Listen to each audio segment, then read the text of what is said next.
Bart, you want to show us right now how to jump all the way to the top of that? It's your boy! Yeah, that was a good attempt. What's cracking, guys?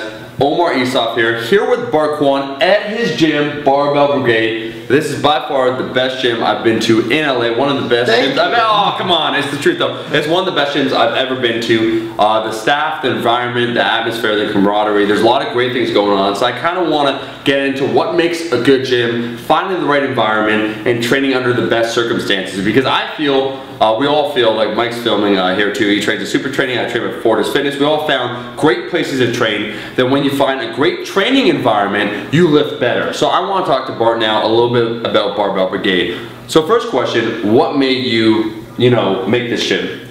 So when I first started powerlifting, it was just at a commercial gym, and at the time I was like, like at most commercial gyms, they don't let you drop the weights, they don't let you use chalk, and there's just a lot of restrictions, and I was like, I feel like I can't be the best of who I can be here. So I started searching LA, and I couldn't really find any powerlifting gyms. It's weird, yeah. Yeah, but at the same time, I was also training MMA, and in MMA, at the place that I was training at, it had like a way different atmosphere, where at global gyms, it's like you pay your membership, and people leave the weights all over the place, they leave it trashy, and it's almost like I pay for this, so I'm gonna abuse it and use it. Sure. But at my MMA gym, it was way more expensive, but after we trained, we would all mop together, right, and we would all hang out together, and we would all respect pretty much the temple that we train in, our dojo. And I was like, I wonder why gyms don't have that type of atmosphere where you care about your home. Right. So, I see that a lot. Like, this gym is clean as hell. It's not just because of the staff that takes care of it, but people put their shit away. And they love it though too. Like, they help out. Like, we had a fan meetup, and just like random members were helping out, like putting things away or like getting whatever people needed. Yeah. So when me and Gio started brainstorming and creating, I guess, the ultimate environment that we wanted to train at, we were like, we really want to bring that type of mentality and philosophy into the gym that we're creating. So this is your tagline right here, behind Dominate Humbly. Yes. What does that mean? Is it S&M? Like, what are we talking about here? Is it part of the gym? So Dominate Humbly means, it's two-part. Dominate means you want to kill it, you want to be the best that you can be and obliterate all competition. Sure. But at the same time, you also want to stay humble and stay respectful and always know your roots and know where you came from and help others along the way. Sure. And don't be a dick, pretty much. Right, don't be a dick. Okay, so am I invited here? Or of course. Oh, okay. So let's talk about this camaraderie though, because I see a lot of powerlifting in general, there's a lot of camaraderie, right? Yes. Friends help friends. It is, even though it's an individual sport where you compete on an individual basis, right, at competitions, it's really a team sport where you train with a team. So talk me through how you got such a great environment with the people that train here. Where like everyone really supports one another. When someone attempts a new PR, all 30 people just at a gym, like they'll stop and everyone will cheer each other on. It's awesome. So how did that come about? In addition to the whole MMA environment that I guess I got my influence from, at my first powerlifting meet, there's this guy that I'll always forever remember. His name is Matt Reap, and he is another fellow 165er. And he can tell that I was completely inexperienced because I signed up for Raw, and he saw me over at the table buying knee wraps, and he goes, "What are you doing with knee wraps? I thought you were doing Raw." And I'm like, "I am," and I thought I'm supposed to do it. He goes, "No." So he can tell that I was completely inexperienced. Sure. I go up to squat for the first time. He goes, "Look, you don't even have a belt. Why don't you use mine?" And so the same guy that I'm competing against, right, he's your direct competition. Yeah, he was helping me. He was chalking my back, showing me all these things that I never knew, and I was like, "What the fuck?" Like, this is such a great environment. And I think because he introduced me to powerlifting, or Matt Reap was my introduction to powerlifting. Sure. I was like, as I progress and get better at powerlifting, this is what I have to spread out to other people. Bart, walk us through this gym. What do we got? So we got here, this is the entrance. So we have this to remind everyone when you enter here, you have to dominate humbly, no douchebags, but you also want to kill it and remain respectful. Okay. As soon as you walk in here, there's a chalk ball that is misplaced, so I will put it back. I don't know why. That was us actually when we were filming, yeah. Oh. That was us. So we moved this, everything actually, see, that's what's crazy. This is the end of the night, right? So we got one guy, Bart's friend, Brandon right here. Brandon, what's up? But this gym is completely clean. This is the end of the night.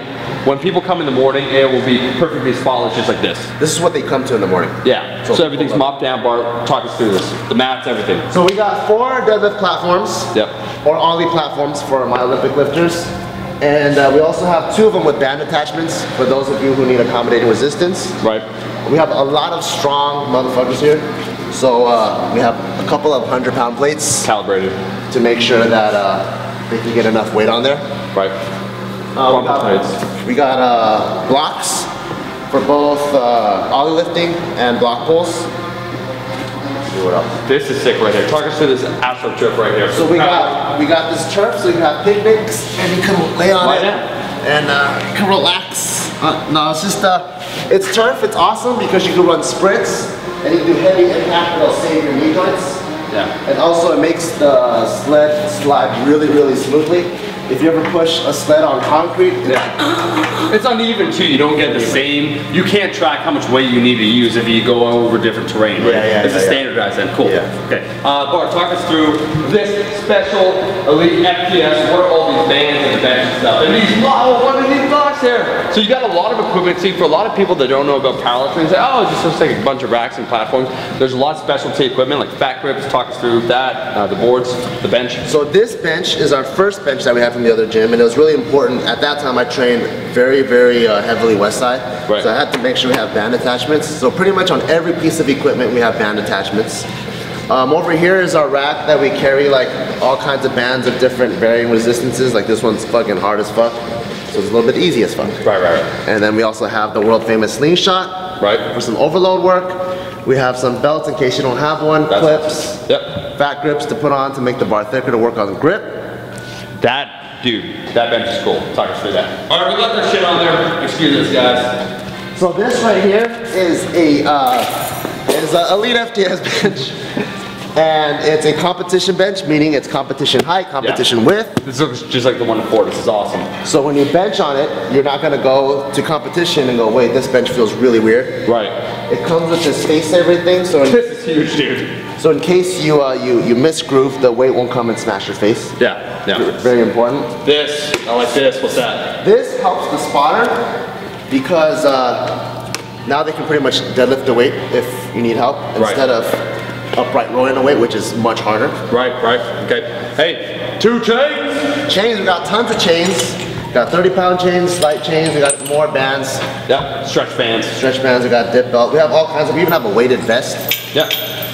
And what do we got here? We got a whole bunch of racks, right? We got a whole bunch of racks. We have 2 independent racks for the people that want to, I guess, do some crazy weight and want to be by themselves. Now, once again, Elite FPS, right? Yes. Okay, so really high quality stuff. Like even you got a squat bar here, right? Yes. A Texas bar. This is a Texas squat bar. This is 55 pounds, and I think the weight capacity on it is 1,500. Yeah. So if you want to squat like 1,500, you can squat. You know, when we wore with 1,500 bar, you and I, right? Dude, and we got a bunch of specialty bars once again. Cambered, safety squat bar, some ollie bars, rope bars.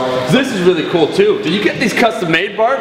Yeah, we got them custom made. Yeah, look at that. Custom made Barbell Brigade bars from the Barbell Brigade factory.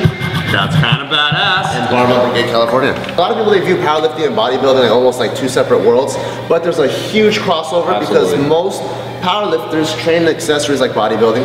So we have a bodybuilding piece of equipment like leg extensions, hamstring curls. We have cable crossovers. This is huge. For all the bodybuilders out there, you got seated rows, lat pull downs, tricep extension, all the different attachments, right? Cables, which are huge if you want to do some, extra bodybuilding stuff. Look at the dumbbells for a second. What did they go at? Sound like say hi to the mirror. So we have dumbbells from 5 pounds all the way up to 200 pounds. I think it's either on this side or on that side. And the reason why is because at my old commercial gym, it only went up to 120. And so we really wanted to get heavy. We couldn't. Everyone just ended up going and doing like way more reps. And then so I wanted to make sure that everyone's needs are met. And so we have 200-pound dumbbells. Awesome. Okay. And then we got also the row, like I said. Talk us through the final place right here. So we got like kind of a stretch section. You can do some jumps. I mean, Bart, you want to show us right now how to jump all the way to the top of that? It's your boy! Yeah, that was a good attempt. Bart, final thing, what is this? So this is a monkey bar rig system, and it's pretty much 10 squat racks, 10 bench press stations, 10 overhead press stations, 10 stations to get a lot of work done. That's amazing. And I really like this because people get to work out next to each other, it builds camaraderie. Yeah, and it's It's sturdy as fuck. Yeah, it's sturdy as fuck, and once again we have band attachments on here. Yep. And you can squat facing the mirror, against the mirror. Everything is modular, so you can take it apart. For those that aren't in LA looking for a good gym, what would you say are some top tips then? I think the first important thing is finding a gym that fits your program. Sure. So obviously if you're on West Side, you're gonna need a shit ton of crazy equipment, so you wanna find a gym that has that. If you're on something simple, like Shaco, you might just need just a squat rack. Right. And that's all you need. So you need to find a gym that suits your program and your training style. And then I think the second thing is atmosphere. Atmosphere is really important. How ham does everyone else go? Yeah. And then when you go ham, how much do they support you? I think that's really important. And third, of course, is price. Of course. But you also get what you pay for too. Yeah, like there are some gyms that only cost like 20, 30 bucks, but you also can't deadlift in them, right? So you sometimes have to pay the price in order to get what you want. Guys, that's the video. That's how you dominate humbly, creating a positive environment. If you want a trainer, take it to the next level. I truly believe you have to find like-minded individuals. If you're in LA, you should be at the Barbell Brigade. Bart, do you want to say anything, my man? No, you're always welcome, and all of our staff is really knowledgeable. So even if it's your first time, come on in, and I'm sure you'll have a great time. Awesome. If you like this video, make sure to like the damn video, and I'll be seeing all you guys, my rascals, in that next video. Peace.